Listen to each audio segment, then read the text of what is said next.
Hello friends, welcome to my channel truth of share market. So discuss कर लेते हैं stocks for 26 April Friday के लिए। आज अगर आपने नोटिस किया हो तो मार्केट काफ़ी डाउन ओपन हुआ था एंड उसके बाद काफ़ी अच्छी रिकवरी आई एंड कल के जो ऊपरी लेवल थे उनको भी तोड़ दिया है ना।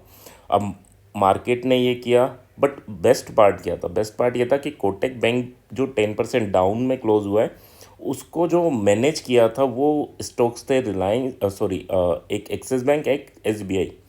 ठीक है, एक्सिस बैंक आपने देखा हो 6% और एसबीआई आपने देखा हो 5%, और दोनों स्टॉक्स हमारे लिस्ट में थे, यानी हम जिस वीडियो को डेली डिस्कस करते हैं उसी में वो स्टॉक्स थे। ठीक है, तो ये तो बेस्ट पार्ट था। रिलायंस की बात की तो रिलायंस में भी लोअर हाई लोअर लो स्ट्रक्चर की हमने जो बात की थी कि यार ये लेवल काफ़ी इंपॉर्टेंट होने जा रहा है और यहाँ से काफ़ी अच्छी बाइंग आई, वहीं से एग्जैक्टली बाइंग आपने देखी होगी। तो अब कल के लिए क्या प्लानिंग है? ठीक है, अगर ये मैनेजमेंट है तो कल थोड़े से स्टॉक्स गैप अप ओपन होके प्रॉफिट बुकिंग दिखा सकते हैं। ठीक है, और अगर ये बुलिश, यानी जो हम बात कर रहे थे कि प्री इलेक्शन रैली, ठीक है, अगर वो स्टार्ट हो गई है तो फिर ये कंटिन्यू आपका स्टार्ट रहेगा जो भी मूवमेंट चल रहा है। ठीक है, बट हाँ, कल के लिए क्या करना है हमें? एक्सिस और एसबीआई को अगर बियरिश ट्रेड मिलती है तो ही करना है, बुलिश ट्रेड में ज़्यादा फंसना नहीं। ठीक है, तो लेवल टू लेवल, वैसे भी हम लोग लेवल टू लेवल ट्रेड करते हैं तो कोई दिक्कत नहीं है। चलो स्टार्ट करते हैं। First of all this video is only for education purpose. यहाँ मेरा Telegram link and WhatsApp number given है, सो प्लीज़ ज्वाइन कर लें। स्टार्ट करते हैं with HDFC bank. HDFC bank की बात करें तो इसने कुछ नहीं किया है ना। एचडीएफसी बैंक की बात करें तो यहाँ पर अगर आपने देखा हो 15 के ऊपर जाएगा वंस अगेन। कल भी यहीं क्लोजिंग थी, आज भी ऑलमोस्ट वहीं क्लोजिंग। तो अगर 15.5 के ऊपर जाता है तो 1526 एंड 1541 ये लेवल इंपॉर्टेंट होने जा रहे हैं। और 1504 जब तक नहीं टूटता तब तक हमें बेरिश नहीं होना है। अगर ये टूटता है तो 1493 एंड 1480 तक के लेवल आपको देखने को मिल सकते हैं। एसएल की बात करूँ तो एसएल आपको जो मिलेगा दैट इज 1510 का रहेगा सेलिंग साइड एंड 159 का रहेगा बाइंग साइड। ठीक है, सो अभी स्ट्रक्चर क्या है? स्ट्रक्चर अभी साइड वे ही चल रहा है। ठीक है, और ये 2-3 दिन हो गए इसको मूवमेंट इसी रेंज में करते हुए। ठीक है, वेट करना है। एचडीएफसी का रिजल्ट आ चुका है तो इसमें ज़्यादा कुछ हमें सोचना नहीं है। अगर लेवल टूटते हैं तो हमें ट्रेड करना है, अदरवाइज अवॉइड करना है।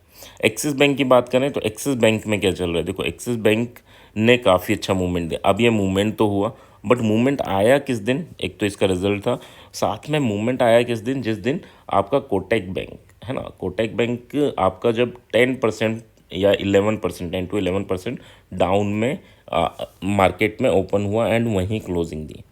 उस 10% डाउन, क्योंकि कोटक का इम्पैक्ट भी अच्छा खासा होता है बैंक निफ्टी में, तो उसको मैनेज करने के लिए क्या हुआ कि आपका एक्सिस बैंक, ठीक है, एंड साथ में आपका एसबीआई, इन दोनों ने मोर्चा संभाला एंड काफ़ी अच्छा मूवमेंट दिया। यूएस मार्केट में कुछ ऐसा सच नहीं था कि ग्लोबली मार्केट में कुछ ऐसा सच था कि हाँ काफ़ी बुलिश मूवमेंट है, तो ग्लोबली कुछ नहीं था। बट हाँ, हमारे मार्केट में ही केवल ये दो स्टॉक्स थे जिन्होंने ये चीज़ों को संभाला है। तो क्या अब ये कंटिन्यू चलना है? क्या पॉसिबिलिटीज़ हैं? ये दोनों इंपॉर्टेंट होने जा रही हैं। ठीक है, तो कल अगर मार्केट यहाँ ओपन होता है, देखो एक्सिस बैंक को अच्छे से समझ लो, 1146 अगर यहाँ ओपन होता है, ठीक है, गैप अप ओपन होता है 1146, पहले भी शायद ये double top kind of structure लगा देगा अगर यहाँ ओपन होता है तो। ठीक है, और उसके बाद अगर ऊपर जा रहा है तो अच्छी बात है, बट यहाँ पर कोई भी बेयरिश पैटर्न हमें मिलता है तो हम नीचे की इस डायरेक्शन को देख सकते हैं।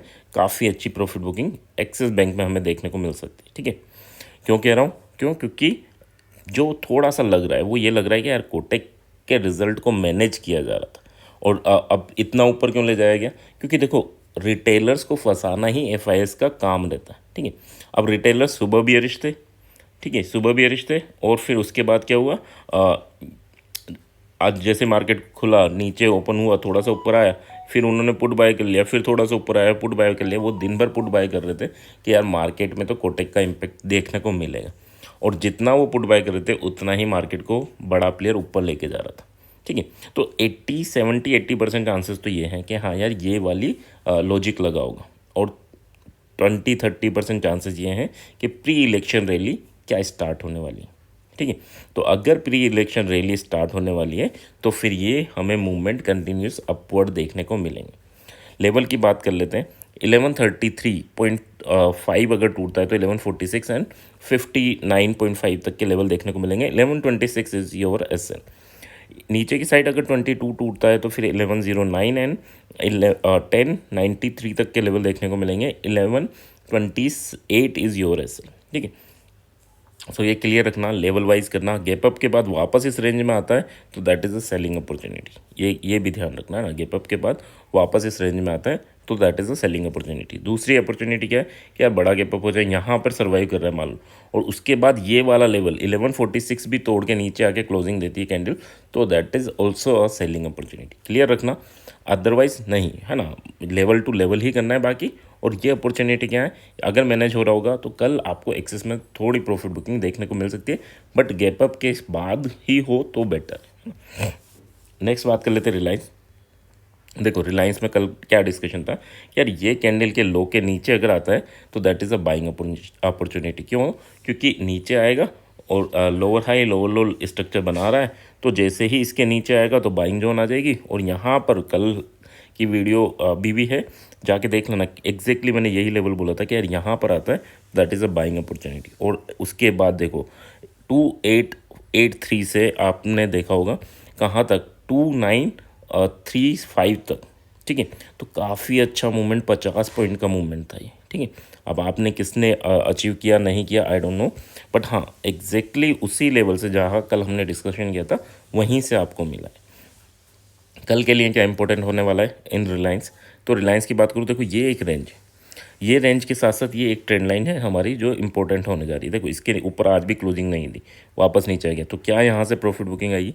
अगर प्रॉफिट बुकिंग आएगी तो हमें पता है कि यार ये लो के नीचे जाना है, ठीक है। अगर यहाँ से प्रॉफिट बुकिंग आती है तो इस लो के नीचे जाना है, यानी अगर इस कैंडल का हाई को मैं एसएल लेके चलूँ तो यहाँ नीचे तक जाना है, बट अभी हमें क्लियर नहीं है कि हाई कहाँ तक जाना है ना।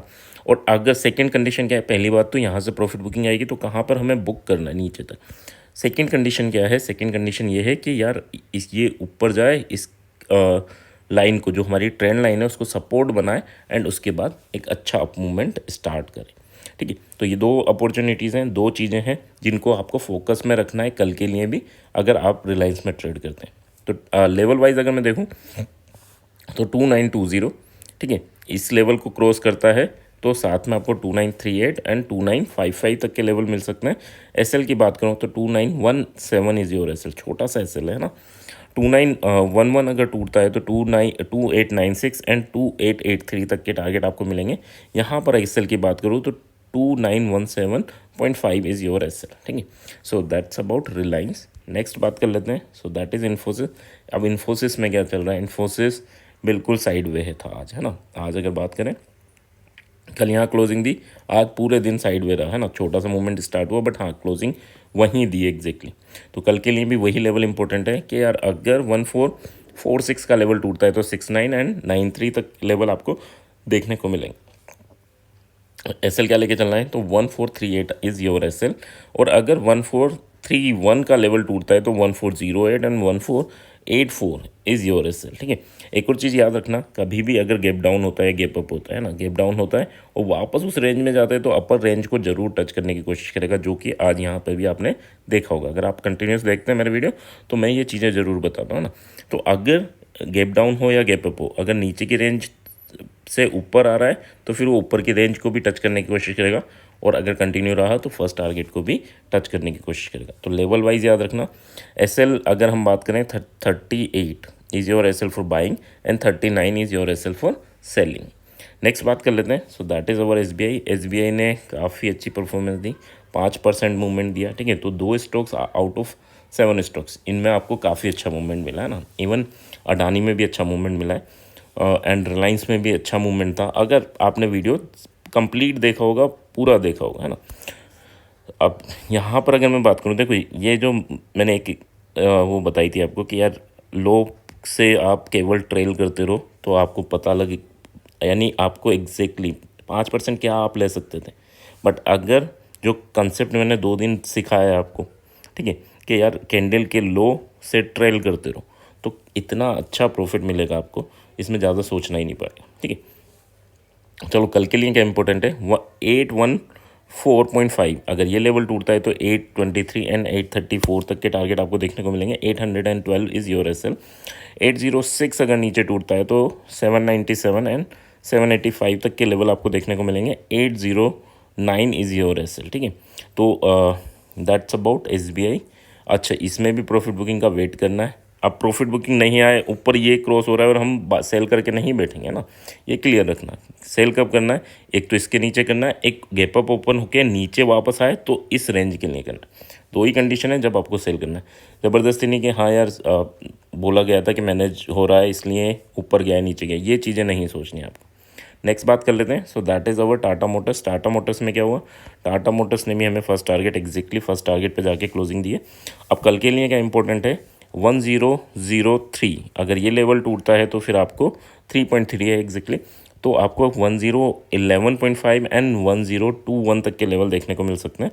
एंड यहाँ पर अगर मैं एसएल की बात करूँ तो एसएल थोड़े से बड़े रहेंगे, कितना रहेगा 999.5, यानी ऑलमोस्ट 3.5, है ना। और अगर ये लेवल टूटता है नीचे 999.5 तो आपको 994 एंड 988 तक के लेवल देखने को मिल सकते हैं। यहाँ पर अगर मैं एसएल की बात करूँ तो 103 इज़ योर एसएल, ठीक है। So that's about Tata Motors. काफ़ी इंपॉर्टेंट लेवल पे काफ़ी अच्छा मूवमेंट स्टार्ट हो सकता है अगर ये लेवल इसने ईजिली इसके ऊपर जाके क्लोजिंग दी और यहाँ पर सर्वाइव करने लगा तो काफ़ी अच्छा मूवमेंट आपको ये दोनों टारगेट एक दिन में देखने को मिल सकते हैं इन टाटा मोटर्स, ठीक है। नेक्स्ट बात कर लेते हैं अडानी इंटरप्राइजेस। अडानी इंटरप्राइजेस ने भी क्या किया, तो एग्जैक्टली अडानी ने काफ़ी अच्छा मूवमेंट दिया हमें। अब कल के लिए क्या इंपॉर्टेंट है, कल के लिए ये इंपॉर्टेंट है कि 3115, अगर ये 3140 ये लेवल टूटता है तो 85 एंड 40 तक के टारगेट आपको मिल सकते हैं। एसएल की बात करूँ तो एसएल छोटा सा लेके चलना है 3115 का, ठीक है। और 3100 अगर टूटता है तो फिर 3056 एंड 3010 ये टारगेट आपके रहेंगे। एसएल की बात करूँ तो 3120 का आपका एसएल रहेगा, 20 पॉइंट्स का एसएल रहेगा, है ना। काफ़ी इंपॉर्टेंट, यानी डब्लू पैटर्न का ब्रेकआउट हुआ है। आप देखते हैं ये कंटिन्यू रहता है या वापस आता है ना, तो कंटिन्यू रहेगा। वैसे चांसेस यही रहेंगे कि थोड़ा कंसोलिडेशन करके कंटिन्यू रहे, बट हाँ मार्केट है, कुछ भी हो सकता है ना। तो आई होप यहाँ तक चीज़ें क्लियर होंगी। अगर चीज़ें क्लियर हैं या किसी भी स्टॉक में और कुछ क्लियरिटी चाहिए तो कमेंट ज़रूर करना है, और वैसे भी आपको लाइक एंड कमेंट तो करना ही है ना। सो आई होप यहाँ तक चीज़ें क्लियर होंगी। क्लियर हैं तो please like and comment. Thank you.